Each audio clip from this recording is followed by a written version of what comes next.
खुदा भी अपनी रहमतों की उस पर बरसात करता है जो ज़रूरतमंद की मदद के लिए आगे बढ़ता है। दोस्तों, एक शहर में एक बहुत अमीर व्यक्ति रहता था।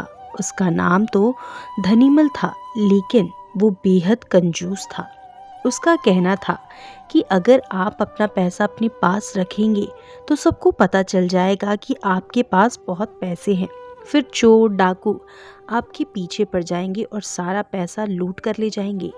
इसीलिए वो अपना सारा पैसा छिपा कर रखता था और खुद एक बहुत गरीब व्यक्ति के समान रहता था।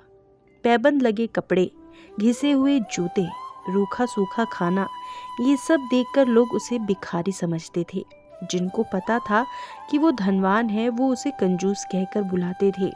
एक दिन धनीमल को अपनी संपत्ति को चोरों से बचाने का एक बहुत बढ़िया उपाय समझ में आया। उसने सारे पैसों से बहुत सा सोना खरीद लिया और फिर सारे सोने को पिघलाकर उसका एक बड़ा सा गोला बना लिया।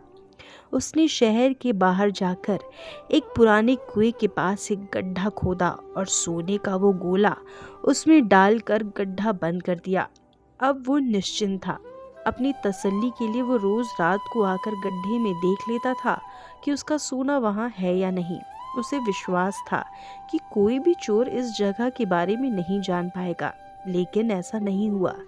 धीरे धीरे पूरे शहर में ये चर्चा होने लगी कि धनीमल रात में शहर के बाहर जाकर कुछ करता है। एक रात जब उसने गड्ढा खोदकर देखा तो सोना वहां से गायब था। उसे गहरा सदमा लगा और वो चीख कर रोने लगा। उसके रोने की आवाज़ सुनकर बहुत से लोग वहां आ गए। धनीमल रो रो कर अपना दुख बताने लगा। तब उसकी एक पड़ोसी ने उससे कहा, धनीमल, तुम एक भारी पत्थर इस गड्ढे में रख दो और समझ लो कि वही तुम्हारा सोना है। ये सुनकर धनीमल को बहुत गुस्सा आया। तुम मेरे सोने को पत्थर कैसे बता सकते हो? उसने बोला। देखो धनीमल, वो सोना तुम कभी इस्तेमाल तो करते नहीं थे। एक पत्थर की तरह यहाँ उसे दबा कर रख दिया था, तो फिर ये सोना हो या पत्थर, क्या फर्क पड़ता है? उसके पड़ोसी ने बोला।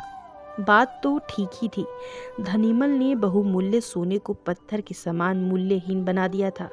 उसके बाद धनीमल ने मेहनत करके फिर पैसे कमाए, लेकिन अब वो कंजूस नहीं था। अपने पैसों को वो अपने ऊपर और दूसरे लोगों की सहायता के लिए खर्च करता था।